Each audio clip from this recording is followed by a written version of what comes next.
Welcome and good morning. You're watching Veranda IES Current Affairs, and this is me, Supriya. Let's start today's current affairs session with a deep understanding of few very important topics that is happening. जब दुनिया नए geopolitical alignments और economic realities के बीच में जूझ रही है, India के सामने काफी नए अपॉर्चुनिटीज देखे हमने। कई दिनों से हम ऐसे न्यूज देख रहे हैं। चैलेंजेस भी हैं, पर हमारे यूपीएससी के सीरियस एस्पायरेंट्स के लिए जो भी ये हेडलाइंस है, it is a hidden main question. तो हम इसको न्यूज की तरह नहीं, चैलेंजेस की तरह नहीं, सॉल्यूशन ओरिएंटेड आंसर्स की तरह हर पॉइंट्स को समझेंगे। आज के सेशन में हम करेंगे एनालिसिस उन्हीं वर्निंग टॉपिक्स का जो हेडलाइंस में है, बट मोर इम्पोर्टेंटली हमारे सिलेबस के अंदर डीप एम्बेडेड है। चाहे वो इंडिया यूएस ट्रेड डील हो, एससीओ डिफेंस डिप्लोमेसी हो, या चाइना लेड सिक्योरिटी का आर्किटेक्चर। जब भी हम मेंस के सिलेबस की बात करते हैं, ये सारा सेशन आपके जीएस पेपर 2 के थीम पे फोकस रहेगा। International relation, power policy and governance. GS3 का भी कुछ रिलेशन यहाँ पे देखने को मिलेगा, which I will be telling you with all the topics that comes up. So let's go through the topics first. First is India trying for US trade deal by July 8. US के साथ जो strategic partnership deep करने की सोच रही है, ये वो क्रूशियल मोमेंट है। लेकिन क्या इस बार भी डील अटकी रहेगी या कोई ब्रेक थ्रू मिलेगा, that we have to see. Practising equality in constitutional courts. अब जो ये दूसरा टॉपिक है, इक्वालिटी सिर्फ एक एब्स्ट्रैक्ट कॉन्स्टिट्यूशनल आइडिया नहीं है। सुप्रीम कोर्ट के जजमेंट्स के थ्रू इसका इम्प्लीमेंटेशन भी एक इवॉल्विंग प्रोसेस है. So let's unpack the recent debate, इस पे क्या चल रहा है. अभी थर्ड पॉइंट है missed opportunity at SCO defence ministers meet.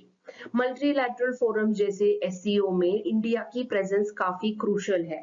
तो अगर डिफेंस मिनिस्टर्स मीट में इंडिया पैसिव रहेगा तो इसके इम्पैक्ट क्या होंगे हमारे लिए. Then comes China lead trilateral nexus. China, Iran, Russia जैसे इमर्जिंग नेक्सस सिर्फ रीजनल नहीं होते, बहुत ही स्ट्रेटेजिकली एक ग्लोबल कंसर्न है. And how India is going to respond that we are going to discuss it. India के जो सस्टेनेबल डेवलपमेंट गोल का प्रोग्रेस है, कैसे हमारा राइज हुआ इन रैंकिंग, बट गवर्नेंस में कुछ गैप्स है, वो हम यहाँ पे डिस्कस करेंगे. तो let's critically examine all of this topics that is related to your GS2 and कुछ हद तक GS3 के सिलेबस को लेके. तो let's start एक बहुत ही sharp and time efficient means oriented discussion के लिए.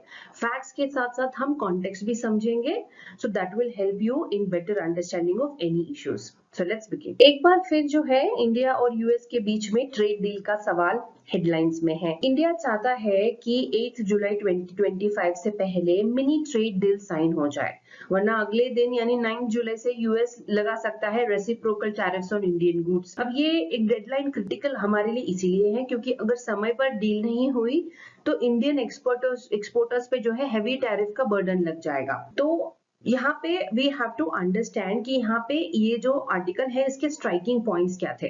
यूएस की डिमांड है कि इंडिया अलाउ करे जेनेटिकली मॉडिफाइड क्रॉप्स और काउ मिल्क का इंपोर्ट, जो फूड सेफ्टी और पब्लिक परसेप्शन के मामले में कंट्रोवर्शियल है. वहीं इंडिया वेवर चाहता है, मतलब इंडिया चाहता है कि स्टील और एल्यूमिनियम टैरिफ्स पर जो है और मार्केट एक्सेस पर sectors like textiles and shrimps जैसे है उन पे थोड़ा हमें वेवर मिल जाए.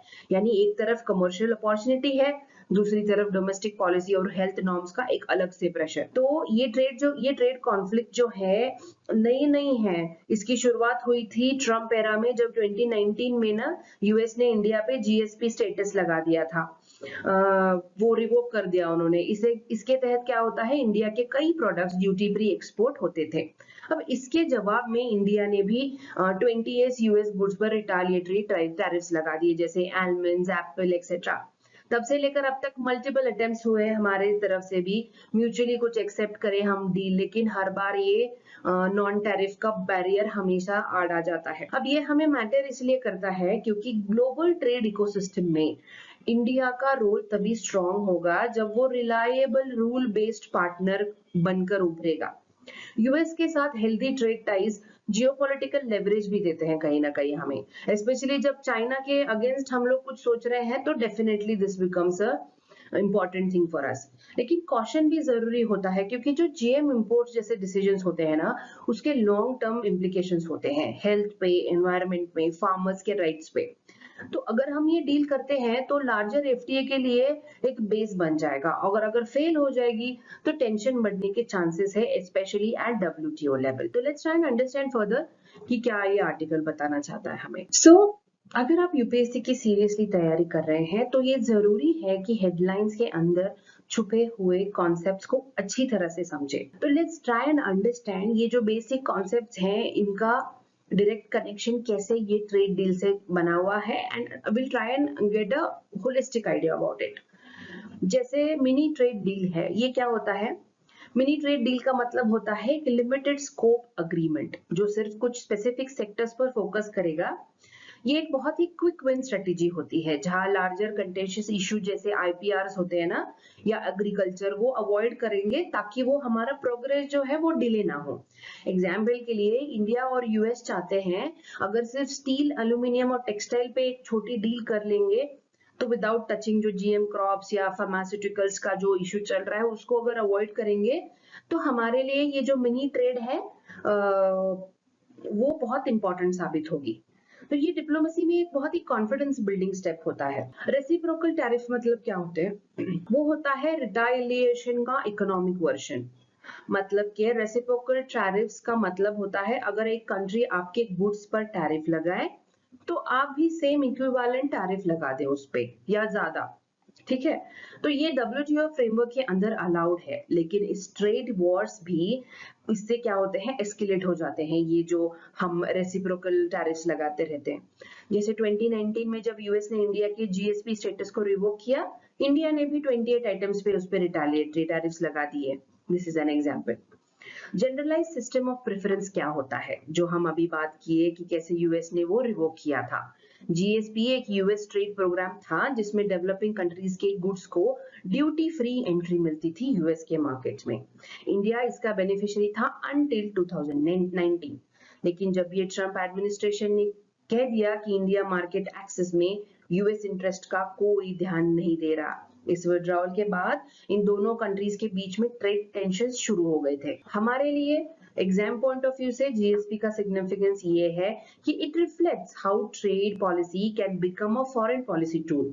बट ये तीन टर्म्स जो हमने अभी देखे आपको सिर्फ ट्रेड समझने के लिए नहीं है, बल्कि इंडिया के लार्जर स्ट्रेटेजिक पोस्चर को डिकोड करने में आपकी हेल्प करेंगे।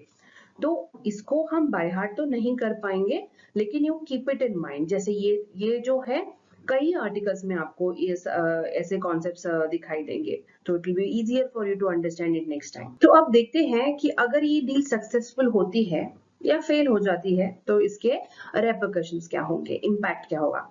अगर सक्सेसफुल होती है तो जीएसपी एलिजिबिलिटी वापस मिल सकती है इंडिया को, तो उससे क्या होगा, हम ड्यूटी फ्री फिर से मार्केट में एक्सेस कर पाएंगे। फ्यूचर एफटीएस के लिए भी एक पोजीशनिंग स्ट्रॉन्ग करेगा ये सब। मल्टीलैटरल और बायलैटरल टॉक्स होते हैं ना, उसको इंडिया का जो लेवरेज है वो बढ़ जाएगा। और यहाँ पे लेबर इंटेंसिव सेक्टर्स होते हैं ना, जैसे ज्वेलरी, टेक्सटाइल्स, जैसे श्रिम्प एक्सपोर्ट्स एक्सेट्रा, उनको एक इमीडिएटली बूस्ट मिल जाएगी। एग्जाम्पल जैसे हम 2019 तक ना टेक्सटाइल को एक्सपोर्ट करते थे यूएस के मार्केट में ड्यूटी फ्री, तो इमेजिन अगर वो रिटर्न हो जाएगा तो हमें कितना एडवांटेज मिलेगा। अगर फेल हो जाएगा तो क्या होगा, तो होगा कि यूएस विल इम्पोज फिर से 26% टैरिफ। एमएसएमईज और फार्मर्स को सबसे ज्यादा इफेक्ट होगा इस चीज से। रिटेलिएशन और टेंशन बहुत बढ़ जाएगा, लॉन्ग टर्म कोऑपरेशन बहुत डिले हो सकता है इसमें से। एक्सपोर्ट रेवेन्यू स्लम्प की बात करेंगे तो यहाँ पे क्या होगा, specially low value agriculture and manufacturing goods होते हैं ना, उसमें हम बहुत ही स्लगिश डेवलपमेंट देखेंगे। अगर श्रिम्प एक्सपोर्ट्स पर एक्स्ट्रा ड्यूटी लगेगी तो इंडियन श्रिम्प फार्मर्स को ग्लोबल ऑर्डर्स लूज करने पड़ सकते हैं। तो ये था इम्पैक्ट, एक तरफ अपॉर्चुनिटी भी है, दूसरी तरफ हमारे लिए रिस्क भी है। So this is our second issue of the day. Supreme court ने एक सिग्निफिकेंट जजमेंट में दिया है जो जुडिशियल इक्वालिटी और लीगल एल्टिज्म के इशू को स्पॉटलाइट। मई 13, 2025 को सुप्रीम कोर्ट ने ये कहा था एक केस में, Jitendra Kalia versus state government of NCT of Delhi case में, जजमेंट दिया कि जिसमें कोर्ट ने रिविजिट किया अपनी 2017 और 2023 के ruling in Indira Jaising and versus supreme court के केस में। अब ये इशू क्या था? हाई कोर्ट्स को नए रूल्स बनाने चाहिए for designation of senior advocates, ताकि प्रोसेस जो है वो ट्रांसपेरेंट और फेयर हो। आज भी लीगल फ्रेटर्निटी में एलिट एक्सेस और पर्सनल नेटवर्क्स काफी डिसाइसिव रोल प्ले करता है, और इसी इनइक्वालिटी को चैलेंज किया गया था केस में। जो मैटर ये इसलिए करता है हमें क्योंकि लीगल प्रोफेशन का स्ट्रक्चर अगर एलिटिस्ट और एक्सक्लूशनरी हो जाए तो एक्सेस टू जस्टिस भी कहीं ना कहीं बायस्ड हो जाएगा। इसीलिए कोर्ट ने एम्फसाइज किया इक्वालिटी बिफोर लॉ सिर्फ लिटिगेंट्स के लिए नहीं होना चाहिए, एडवोकेट्स के लिए भी होना चाहिए। तो ये टॉपिक हमें कहाँ जोड़ता है? डायरेक्टली लिंक करता है आर्टिकल 14 को, जहां पे हम बात करते हैं इक्वालिटी बिफोर लॉ। फिर रिलेट करता है हमें judicial independence versus judicial accountability. ये दोनों कॉन्सेप्ट्स को रिलेट कर सकते हो आप। ये जजमेंट एक रिमाइंडर है कि जुडिशियल रिफॉर्म सिर्फ लॉज में नहीं, लीगल कल्चर में भी जरूरी है। ये जो इक्वालिटी के कॉन्टेक्स्ट में सबसे ज्यादा कौन सा क्वेश्चन उठता है? क्या जुडिशरी के अंदर खुद फेयर प्रोसेस अलाउ फॉलो होगा? लेट्स ट्राई एंड अंडरस्टैंड कि सीनियर एडवोकेट डेजिग्नेशन का सिस्टम क्या है और क्यों इस पर सुप्रीम कोर्ट ने रिसेंट रूलिंग में सवाल उठाए। अब इसका लीगल फ्रेमवर्क जानते हैं। सेक्शन 16 जो है ऑफ एडवोकेट्स एक्ट 1961 लॉयर्स को दो कैटेगरीज में बांटता है। सीनियर एडवोकेट्स जो रिकॉग्नाइज्ड फॉर लीगल एक्सपर्टीज होते हैं, एंड अदर एडवोकेट्स जो रेस्ट ऑफ द बार में होते हैं।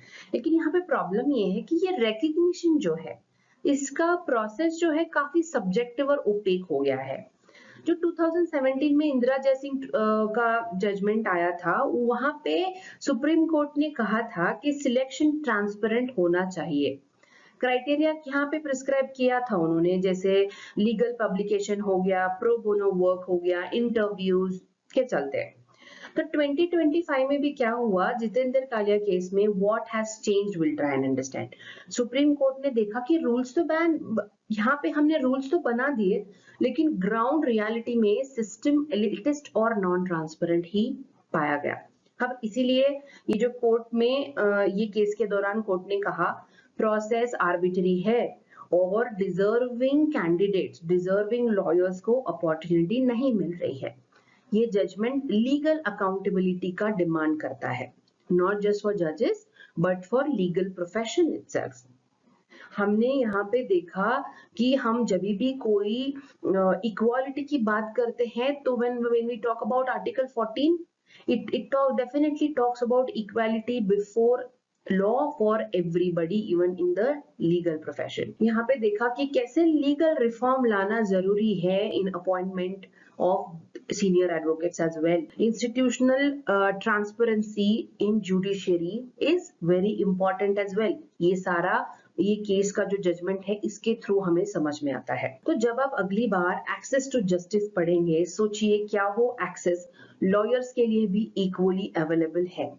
This is the question the article highlight. अब बात करते हैं इस जजमेंट के असली असर की, सिर्फ लीगल प्रोसेस पे नहीं बल्कि जुडिशरी के इमेज और पब्लिक ट्रस्ट पर भी। करंट सिग्निफिकेंस जानना चाहते हैं अगर हम, तो देखते हैं कि कैसे कोर्ट ने ये हिपोक्रेसी हाईलाइट की है। जुडिशरी दूसरे इंस्टीट्यूशन से ट्रांसपेरेंसी एक्सपेक्ट करता है, लेकिन खुद ओपेक प्रोसेसेस फॉलो करता है। जब कुछ लॉयर्स को मोर इक्वल देन अदर्स बनाया जाता है, तो आर्टिकल 14 का एसेंस यहाँ पे वो खुद ही कॉम्प्रोमाइज कर रहे हैं। ये इशू सिर्फ डेजिग्नेशन का नहीं है, एलिटिज्म, नेटवर्किंग बायस और लैक ऑफ डाइवर्सिटी जैसे सिस्टमिक फ्लॉज को एक्सपोज कर देता है। फ्यूचर इंप्लीकेशंस भी देखोगे अगर आप इसके, अगर हम ये रिफॉर्म्स प्रॉपरली फॉलो करेंगे, इंप्लीमेंट करेंगे, तो सीनियर डेजिग्नेशन प्रोसेस बन सकता है मोर मेरिट बेस्ड की इंपॉर्टेंस यहाँ पे हाईलाइट की है। जैसे कि for example public trust judiciary में तभी इंप्रूव होगा, specially for young and first child regional advocates के मन में भी, ये सारे इंप्लीमेंटेशन के बाद।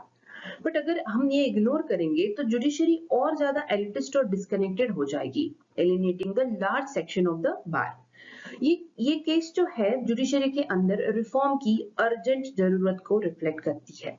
आपको यूपीएससी के आंसर में अगर कभी भी आप जुडिशियल अकाउंटेबिलिटी, इंस्टीट्यूशनल रिफॉर्म जैसी बात करेंगे तो यहाँ पे ये जो हमने लिंक एस्टैब्लिश की है, please try and give that reference. तो चलिए चलते हैं हमारे अगले टॉपिक पे। डिप्लोमेसी में कभी कभी not saying something becomes louder than saying anything. India ने जो है recent SCO defence ministry meet में जॉइंट स्टेटमेंट साइन नहीं किया क्योंकि ड्राफ्ट में टेररिज्म का मेंशन ही नहीं था, रिपोर्टेडली पाकिस्तान के प्रेशर के कारण। ये विड्रॉल किया डिफेंस मिनिस्टर राजनाथ सिंह ने, जो एक स्ट्रॉन्ग डिप्लोमेटिक सिग्नल था कि इंडिया सिंबलिज्म के बजाय सब्सटेंस चाहता है। अब ये बैकड्रॉप समझते हैं इसका कि व्हाई इट मैटर्स नाउ। ये सब हुआ है पहलगाम अटैक और ऑपरेशन सिंदूर के बाद, जहां पे इंडिया ने क्रॉस बॉर्डर टेरर के खिलाफ असर्टिव मिलिट्री पोस्चर दिखाया। नेचुरली अब इंडिया चाहता है कि एससीओ जैसे रीजनल सिक्योरिटी ब्लॉक में टेररिज्म को एक्सप्लिसिटली कंडेम किया जाए, लेकिन जब वो मेंशन ही नहीं होगा तो इंडिया ने मॉरल हाई ग्राउंड चूज किया, लेकिन डिप्लोमेटिक स्पेस यहाँ पे उन्होंने लूज कर दी। यूपीएससी के हिसाब से भी अगर आप इस टॉपिक को अंडरस्टैंड करोगे तो इंडिया का मल्टीलैटरल डिप्लोमेसी क्या हो, कैसे उसका स्टांस है, देख सकते हो आप। एससीओ जो है as a regional security architecture हमारे लिए कैसा रोल प्ले करता है, वी गेट टू अंडरस्टैंड। अब ट्राई एंड थिंक कि क्या स्ट्रेटेजिक सिग्नलिंग कभी कभी रियल नेगोशिएशन पावर को वीक बना देती है। इंडिया के लिए सवाल ये है कि बी एट द टेबल और वॉकआउट कौन सा ज्यादा इफेक्टिव है। So this question is what we are going to discuss further in this article. ये जो SCO की हम बात कर रहे हैं ये है शंघाई कोऑपरेशन ऑर्गेनाइजेशन, एक रीजनल ब्लॉक है जिसका नाम तो फेमिलियर है, लेकिन इसका फ्रेमवर्क समझना हमारे एस्पायरेंट्स के लिए, आपके लिए बहुत इंपॉर्टेंट होता है। SCO का फॉर्मेशन हुआ था 2001 में, इवॉल्व होकर शंघाई 5 से इसका मेन फोकस है रीजनल सिक्योरिटी, काउंटर टेररिज्म और geopolitical balance in central Asia. Charter commitments क्या थे? 2002 के फाउंडिंग चार्टर के हिसाब से हर मेंबर को मिलकर काम करना होगा अगेंस्ट टेररिज्म, सेपरेटिज्म, एक्सट्रीमिज्म। ये 3 पिलर्स हैं जो एससीओ के सिक्योरिटी फ्रेमवर्क की स्पाइन है। इंडियाज मेंबरशिप की बात करेंगे तो यहाँ पे 2017 में हम फुल टाइम मेंबर बने इसके अलोंग विद पाकिस्तान। इसके बाद से इंडिया ने हर फोरम पर एंटी टेरर नैरेटिव को प्रायोरिटी दी है, लेकिन पाकिस्तान की प्रेजेंस के कारण कई बार कंसेंसस प्रॉब्लमैटिक बन जाता था, जैसे इस बार भी डिफेंस मिनिस्टर्स मीट में हमने देखा। जो रैट्स है ना, रीजनल एंटी टेररिस्ट स्ट्रक्चर, उसका एससीओ का एक इंटेलिजेंस कोऑर्डिनेशन मैकेनिज्म है जिसका काम है इंफॉर्मेशन शेयरिंग, काउंटर टेररिज्म के कोऑपरेशन को बनाना। इंडिया ने इस प्लेटफॉर्म का यूज किया था, लेकिन लिमिटेड ट्रस्ट और पॉलिटिसाइजेशन के साथ। अब ये फ्रेमवर्क GS2 के लिए कितना डायरेक्टली फॉलो करता है आप अंडरस्टैंड करो, चाहे वो India's role in multilateral platforms है या रीजनल सिक्योरिटी आर्किटेक्चर के बारे में जब भी आप लिखोगे, दिस यू कैन यूज। तो जब इंडिया टेरर पे स्ट्रॉन्ग लैंग्वेज चाहता है और पाकिस्तान अपोज करेगा इसको, तो एससीओ का जो चार्टर है उसकी रियल वर्ल्ड प्रैक्टिस कैसे कॉन्ट्राडिक्ट करती है, ये आपको यहाँ पे अंडरस्टैंड करना पड़ेगा। जब इंडिया ने एससीओ जॉइंट स्टेटमेंट से विड्रॉवल चूज किया ना, उसका सिग्नल सिर्फ हमारे लिए सिंबॉलिक नहीं था, सबके लिए ये एक सीरियस डिप्लोमेटिक मैसेज था, लेकिन इसके साथ ही कुछ स्ट्रेटेजिक कॉस्ट भी जुड़ गए हैं। यहाँ पे डिप्लोमेटिक सेटबैक की बात करते हैं। टेररिज्म के रिसेंट अटैक्स के बाद एससीओ ड्राफ्ट में एंटी टेरर मेंशन ना होना एक बहुत बड़ा सेटबैक था। ये बताता है कि पाकिस्तान अब भी कंसेंसस डिरेल करने में कैपेबल है और इंडिया का प्रेशर काफी नहीं है। चाइना का रोल देखोगे तो न्यूट्रल है या टिल्टेड है थोड़ा सा। China as a SCO chair neutral facilitator बनना चाहिए था उसको, लेकिन जब बलूचिस्तान पर एंटी इंडिया नैरेटिव अलाउ किया गया था तो क्वेश्चन उठता है कि क्या चाइना एससीओ को अपने जियो स्ट्रेटेजिक लेवरेज के लिए यूज कर रहा है। Missed engagement. इंडिया ने ऑपरेशन सिंदूर के बाद किसी भी एससीओ कंट्री को एंगेज नहीं किया था। अब ये दिखाता है कि इंडिया का जो डिप्लोमेटिक बैंडविड्थ है रीजनल लेवल पर वो कैसे श्रिंक हो रहा है, स्पेशली जब चाइना और पाकिस्तान एक्टिव हो रहे हैं ज्यादा।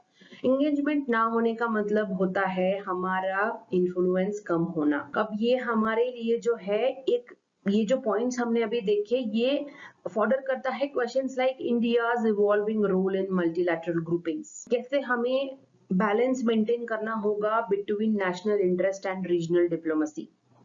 तो ये था बहुत ही एक साइलेंट सेटबैक जिसका असर स्ट्रेटेजिक ऑप्टिक्स पे पड़ता है।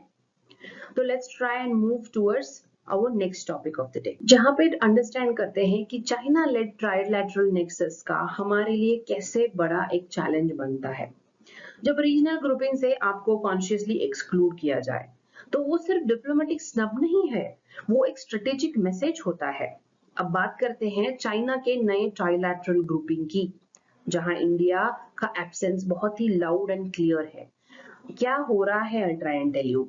चाइना पाकिस्तान बांग्लादेश ट्राइलैटरल हुआ कमिंग में। इसके पहले चाइना पाकिस्तान अफगानिस्तान ट्राइलैटरल भी हो चुका है मई 2025 में। ये जो पैटर्न आप देख रहे हो, आप ये दिखाता है कि चाइना डेलिबरेटली बना रहा है इंडिया माइनस डायलॉग्स, जिसमें पाकिस्तान को सेंटर स्टेज पे रखा हुआ है। हमारे लिए ये कंसर्न क्यों है?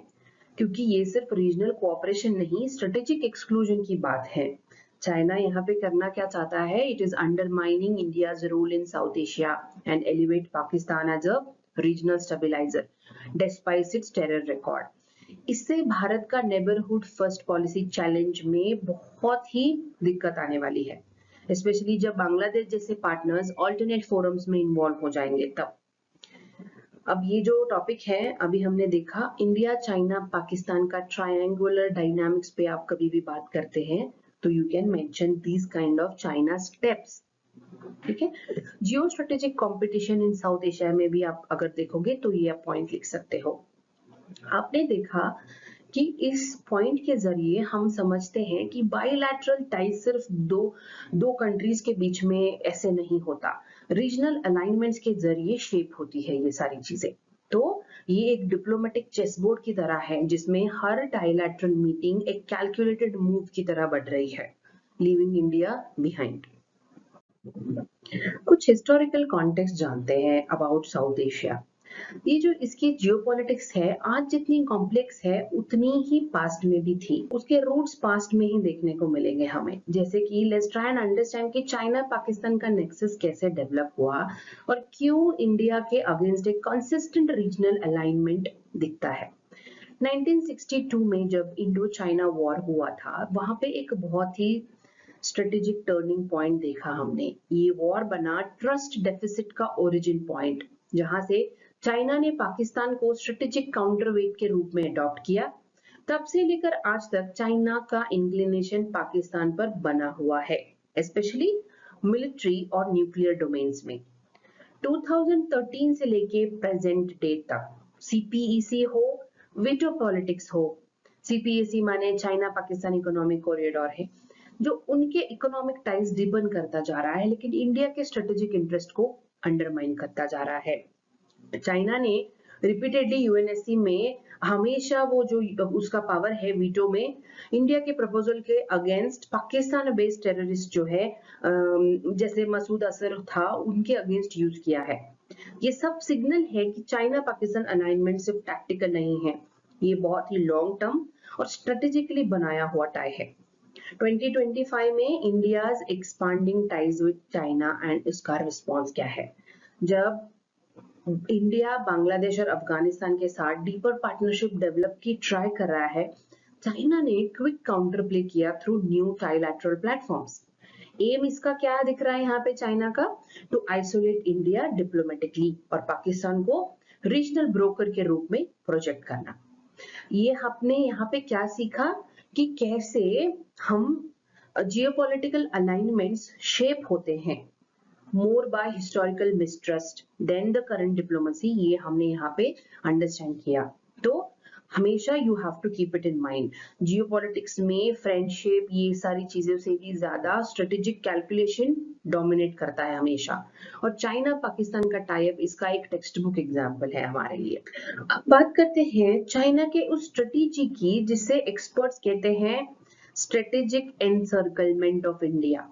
ये कोई एक इवेंट नहीं है, ये एक लॉन्ग टर्म लेयर्ड स्ट्रेटेजी है जिसमें डिप्लोमेसी, इकोनॉमी, रीजनल पार्टनरशिप के तीनों का यूज करके चाइना ये कर रहा है। अगर हम इंफ्रास्ट्रक्चर डिप्लोमेसी की बात करेंगे तो BRI as a strategic tool कैसे यूज हो रहा है। चाइना जो है अपने BRI प्रोजेक्ट्स के थ्रू साउथ एशिया में इकोनॉमिक फुटहोल्ड बना रहा है।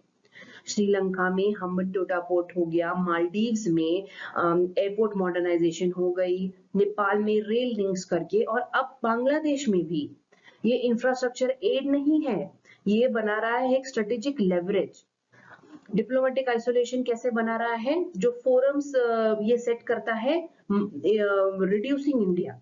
कैसे? रिसेंट बायलैटरल डायलॉग्स जो हुए चाइना पाकिस्तान बांग्लादेश, चाइना पाकिस्तान अफगानिस्तान, इनका ये एम था कि इंडिया को रीजनली मार्जिनलाइज करना।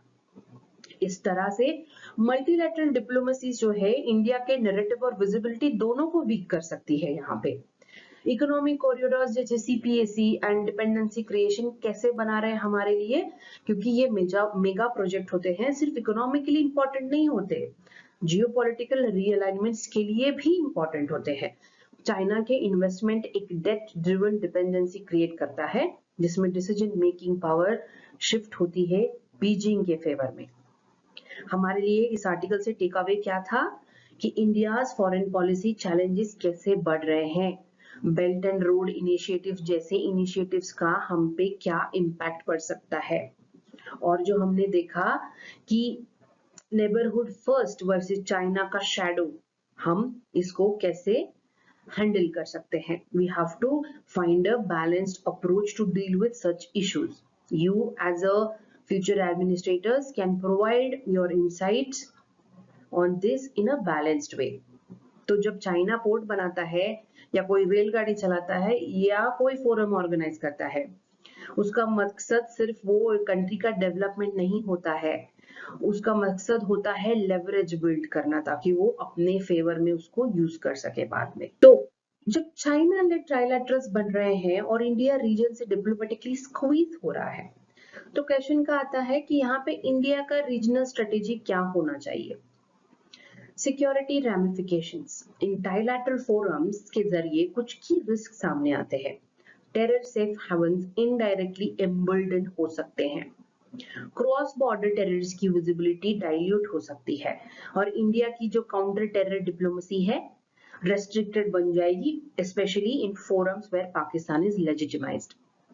जियोपॉलिटिकल रिस्क भी है, ये डेवलपमेंट्स लीड कर सकते हैं साउथ एशिया के फ्रैगमेंटेशन में, इंडिया के आइसोलेशन इन रीजनल अफेयर्स में बढ़ सकता है, और सार्क या बिम्स्टेक जैसे जो फोरम्स हैं जहां पे इंडिया का कंसेंसस बिल्डिंग कैपेसिटी वीक हो जाएगा इसके चलते, यानी जो कभी natural leader of the region था उसको डिप्लोमेटिकली एक बहुत ही वीक स्पॉट पे डाला जा सकता है। अब हम इसको वे फॉरवर्ड कैसे दे सकते हैं, सोच सकते हैं। नेबर्स के साथ हमें स्ट्रेटेजिक आउटरीच को बहुत ही फास्ट ट्रैक करना पड़ेगा। इकोनॉमिक कनेक्टिविटी और सिक्योरिटी आर्किटेक्चर दोनों में लीडरशिप होनी चाहिए हमारे लिए, और जो वैक्यूम चाइना फील कर रहा है उसे हम प्रोएक्टिवली काउंटर कर सकते हैं, and we have to focus on that. ये स्लाइड आपको आपके आंसर में बहुत ही वैल्यूएबल इंसाइट्स देती है। जब भी आप internal security plus external strategy की बात करेंगे, या when you talk about GS3 के क्वेश्चंस में भी, थीम में भी सिलेबस के, you can mention this implications. Regional leadership सिर्फ पास्ट रेपुटेशन से नहीं बनती, उसके लिए हमें प्रेजेंट में भी इन्वेस्ट करना पड़ेगा। अब इंडिया के सामने चैलेंजेस नहीं है, ये एक हमारे लिए टेस्ट है। We have to wait and see how we are going to face this। अब आते हैं हमारे अगले पॉइंट पर। कभी कभी रैंकिंग्स अपलिफ्टमेंट की स्टोरी होती है और कभी एक साइलेंट वार्निंग होती है। आज हम बात कर रहे हैं इंडिया के सस्टेनेबल डेवलपमेंट गोल के रैंकिंग की इन 2025, जहां एक तरफ हमने प्रोग्रेस है देखा, लेकिन दूसरी तरफ गवर्नेंस रिलेटेड गैप्स भी क्लियरली विजिबल हुए। इंडिया के परफॉर्मेंस की बात करें तो वहां पे हमने देखा राइज। उन्होंने अचीव किया है 99 out of 167 countries as per the sustainable development goal. अब ये जो रिपोर्ट होती है ये सस्टेनेबल डेवलपमेंट सोल्यूशन नेटवर्क देता है, कीप दिस इन माइंड, कभी भी प्रीलिम्स में पूछ सकते हैं। ये इंप्रूवमेंट जो है 2016 के बाद से ही कंटिन्यूसली ट्रैक किया गया है, यानी कि इंडिया की कमिटमेंट टू एसडीजीज का मेजरेबल इम्पैक्ट यहाँ पे हमने देखा। Renewable energy adoption, access to sanitation या सोशल प्रोटेक्शन स्कीम्स हो, बहुत हमने इंप्रूवमेंट दिखाई। बट यहाँ पे कुछ गैप्स भी हैं। कहाँ पे? गवर्नेंस में।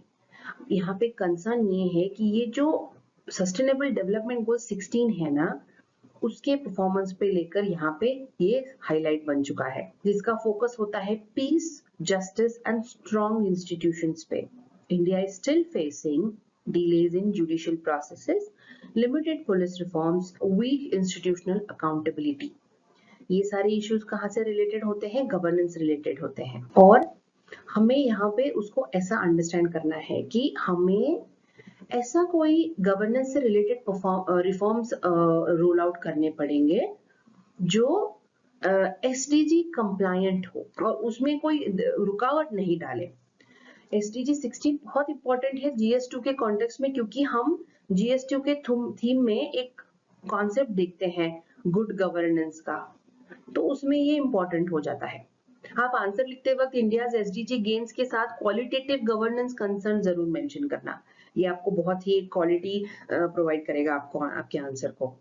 तो जब हम ये एसडीजी रिपोर्ट के एक मिरर जैसे देखते हैं, उसमें प्रोग्रेस भी है और कुछ पेन पॉइंट्स भी है। ट्रू सक्सेस हम इसको तभी कंसिडर कर सकते हैं जब नंबर्स के पीछे गवर्नेंस स्ट्रक्चर्स स्ट्रॉन्ग हो। सस्टेनेबल डेवलपमेंट गोल जो होता है ना, वो कमिटमेंट से कहीं ज्यादा एक मिरर होता है हमारी पॉलिसी प्रायोरिटीज का और हमारी डिलीवरी कैपेसिटी का। तो लेट्स ट्राई एंड अंडरस्टैंड ये जर्नी कैसे स्टार्ट हुई थी, क्या क्या चैलेंजेस थे। 2016 में इंडिया रैंक 110th। जब एसडीजी असेसमेंट स्टार्ट हुआ था तो इंडिया की तब रैंक थी 110 आउट ऑफ ऑल कंट्रीज। इसी वक्त इंडिया ने पॉलिसी लेवल अडॉप्शन कर ली थी, लेकिन ऑन ग्राउंड इम्प्लीमेंटेशन और ट्रैकिंग काफी वीक देखी गई थी। 2016 और 23 तक ये प्रोग्रेस कुछ खास हुआ नहीं, थोड़ा थोड़ा मोमेंटम फेज में चल रहा था। पॉवर्टी रिडक्शन की बात करें, जो सस्टेनेबल डेवलपमेंट गोल फर्स्ट वाया स्कीम जैसे MG नरेगा जो भी है, उसके चलते हमने थोड़ा सा मोमेंटम गेन किया था। जो सस्टेनेबल डेवलपमेंट गोल जहाँ पे डिजिटल इंफ्रास्ट्रक्चर की बात होती है, वहां पे भी हमने जैसे ये जो Bharat net UPI led financial inclusion की बहुत बात हो रही थी ना, ये सारे एफर्ट्स से जो है हमारी SDG रैंकिंग को थोड़ा इंप्रूवमेंट मिला। 2025 का जो रैंकिंग है, इंप्रूवमेंट दिखी हमें, हम 100 के इसमें आ गए हैं, लेकिन चैलेंजेस भी है। स्पेशली जो हंगर का पॉइंट है ना, सस्टेनेबल डेवलपमेंट गोल 2, जिसमें हमने ये जो माल न्यूट्रिशन अभी भी इर्रिस्पेक्टिव ऑफ कोई भी पॉलिसी, हमें माल न्यूट्रिशन परसिस्टेंट ही देखा है। एजुकेशन के बारे में बात करेंगे, एजुकेशन 4th गोल है शायद, तो उसमें भी इट रिमेन्स पुअर। गवर्नेंस की बात करेंगे जो बहुत मेन पॉइंट है इस आर्टिकल का, 16th गोल है वो गुड गवर्नेंस, तो उसमें भी हमने बहुत गैप्स देखे in terms of justice delivery, police reforms etcetera. तो ये जो टाइमलाइन बेस्ड अंडरस्टैंडिंग आपको मदद करती है टू अंडरस्टैंड कैसे हमने एक फेज अचीव कर लिया है, लेकिन we need to accelerate it. And prelims के पॉइंट ऑफ व्यू से भी ना, जो सस्टेनेबल डेवलपमेंट गोल्स होते हैं, दे कीप आस्किंग यू कि ये मतलब नंबर्स डायरेक्टली नहीं पूछेंगे, but then you keep it in mind, it can enhance your answer writing also। तो यहाँ पे रैंकिंग तो इम्प्रूव हो गई है, लेकिन सस्टेनेबल डेवलपमेंट का असली मतलब क्या होता है, जब लास्ट माइल सिटीजन तक को हम एम्पावर कर सके। हम अगर कुछ गैप्स डिस्कस करते हैं तो कुछ अप्रिसिएशन भी जरूरी है, कुछ स्टैंड आउट अचीवमेंट्स भी होते होंगे जिनके बेसिस पर इंडिया ने ग्लोबल स्टेज पे अपना इम्पैक्ट बनाया। तो लेट्स ट्राई एंड अंडरस्टैंड कि वो बहुत अच्छे अच्छे पॉइंट्स क्या है हमारे लिए। 100% इलेक्ट्रिसिटी एक्सेस, सौभाग्यास इम्पैक्ट, जैसे गवर्नमेंट के सौभाग्य स्कीम के जरिए near universal household electrification achieve हो चुकी है, यानी कि clean energy access sustainable development goal का एक और टारगेट है जो इंडिया ने लगभग पूरा कर लिया। ये रूरल एम्पावरमेंट का एक साइलेंट रेवोल्यूशन है जिसका इम्पैक्ट प्रोडक्टिविटी और लर्निंग के आउटकम्स दोनों पर देखने को मिला। Fourth in global renewable ranking देखते हैं हम, सस्टेनेबल डेवलपमेंट गोल 13 जो है, जो क्लीन एनर्जी क्लाइमेट एक्शन से रिलेटेड है, इंडिया आज फोर्थ लार्जेस्ट कंट्री है जो ग्लोबली सोलर एंड विंड को डिप्लॉयमेंट करती है। मिशन मोड में सोलर पार्क्स, रूफटॉप पैनल्स और विंड कॉरिडोर्स डेवलप किए गए हैं, contributing directly to Paris agreement goals and net zero ambition को कॉम्प्लीमेंट करता है ये। डिजिटल इंक्लूजन की बात करेंगे जो 300 मिलियन प्लस इनफॉर्मल इकोनॉमी, जैसे सस्टेनेबल डेवलपमेंट गोल 9 जो है, जो बात करता है डिजिटल इंक्लूसिविटी की। 300 मिलियन से भी ज्यादा लोग have entered the formal economy via UPI, Aadhaar based banking and mobile first financial system के जरिए। अब ये जो सब इंडिया के डिजिटल इंफ्रास्ट्रक्चर को एसडीजी के कॉन्टेक्स्ट में हमें वर्ल्ड क्लास बना दिया है। अब ये डेटा है बहुत ये जो कॉन्टेक्ट है बहुत ही रिच है आपके लिए, GS3 में यूज कर सकते हो आप। ये सारे जो की एरियाज होते हैं जहां पे हमने सक्सेस देखी है becomes all the plus points where we can use it for our answer writing कि कैसे हमने कुछ हद तक इम्प्लीमेंटेशन करके सक्सेस अचीव की है।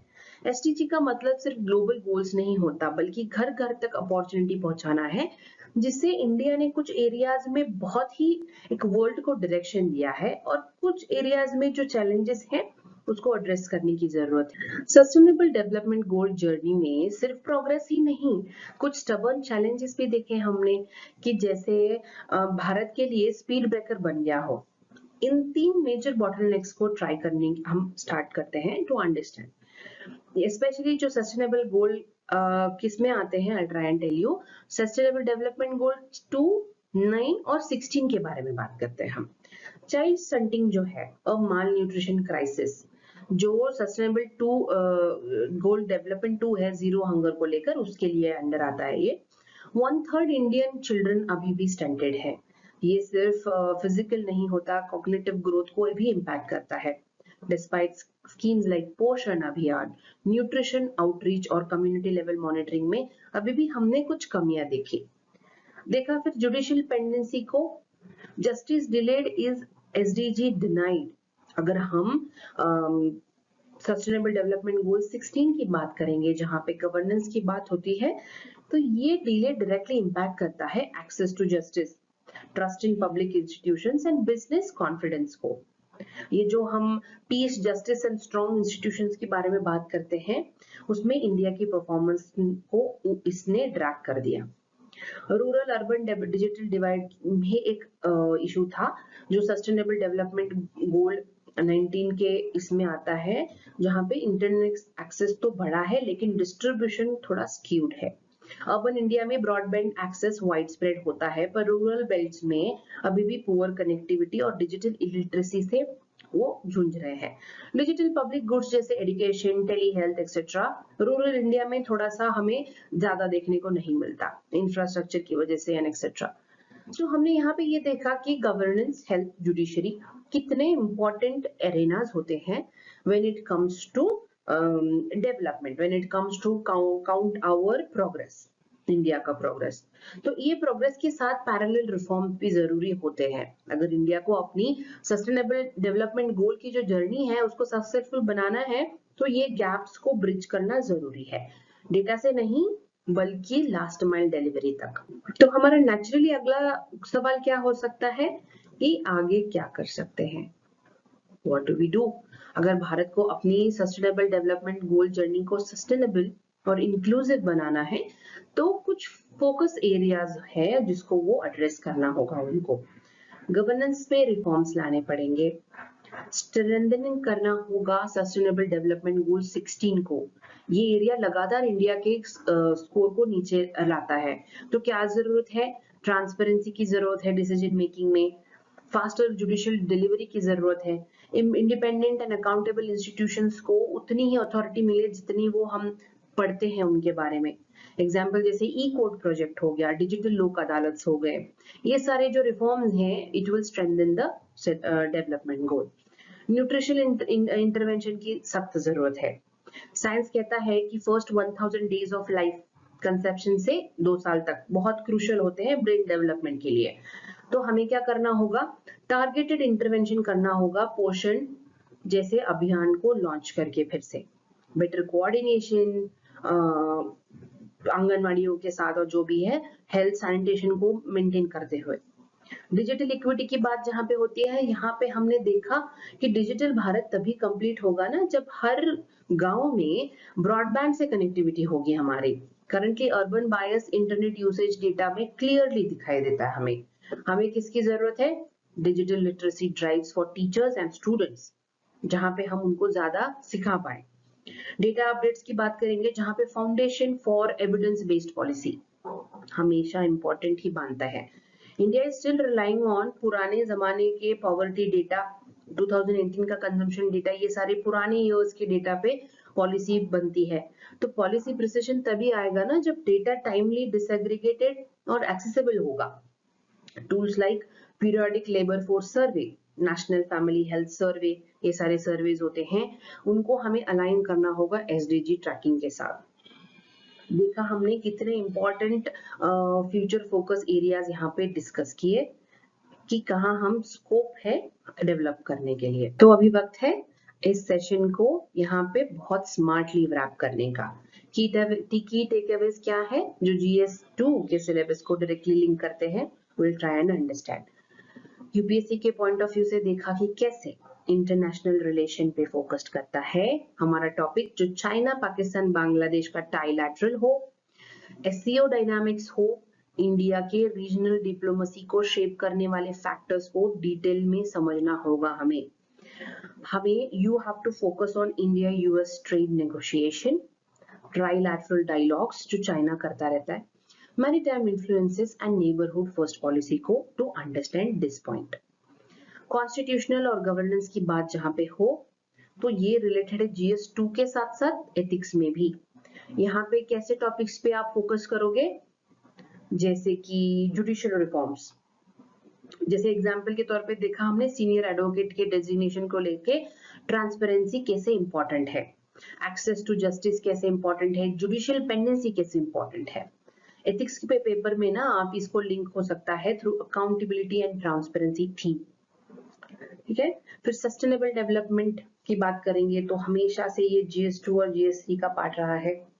सस्टेनेबल डेवलपमेंट की जर्नी जो है और उसका प्रोग्रेस के जो गैप है दोनों को समझना जरूरी है। आप कहाँ फोकस करेंगे, SDG 16 पे, न्यूट्रिशन में सेकेंड वाले में आता है, और रूरल इंक्लूजन की बात करेंगे तो सस्टेनेबल डेवलपमेंट गोल 9th 2 और 16, ये ऐसे में भी काम आएगा आपको लिखने में। और हमने देखा सिक्योरिटी चैलेंजेस, ये थीम ओवरलैप करती है इंटरनल एंड एक्सटर्नल थ्रेट्स के बीच में। तो prepare well for cross border terrorism, Pakistan के एंगल से भी आपको कुछ पॉइंट्स ध्यान में रखने हैं, और सार्क बीमस्टेक जैसे फ्रैगमेंटेशन के बारे में भी बात कर सकते हो आप, ठीक है। और ये जो स्ट्रेटेजिक एनसर्कलमेंट है चाइना का, इसको हम कैसे काउंटर कर सकते हैं उसका भी आप एक अच्छे से सोल्यूशन प्रिपेयर करके रखो। कभी भी आप कोई भी आंसर में यूज कर सकते हो उससे रिलेटेड क्वेश्चन के जरिए। तो जो आप मेंस 2025 के लिए प्रिपेयर कर रहे हो, ये पूरा डिस्कशन आपको मल्टी डायमेंशनल थिंकिंग सिखाता है।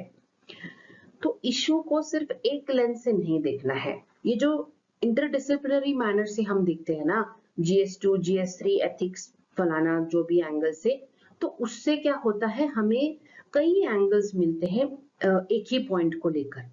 तो कैसे हमने अपने इंसाइट्स को इम्प्रूव किया इस सेशन में। Let's meet tomorrow for few more headlines tomorrow, ठीक है। Till then what you do is revise, stay mains ready, try and make sure कि आपको एक फ्रेमवर्क रेडी रहे कुछ इंपॉर्टेंट टॉपिक्स को लेकर। Till then stay happy, see you tomorrow. Veranda IAS, where your dream becomes reality.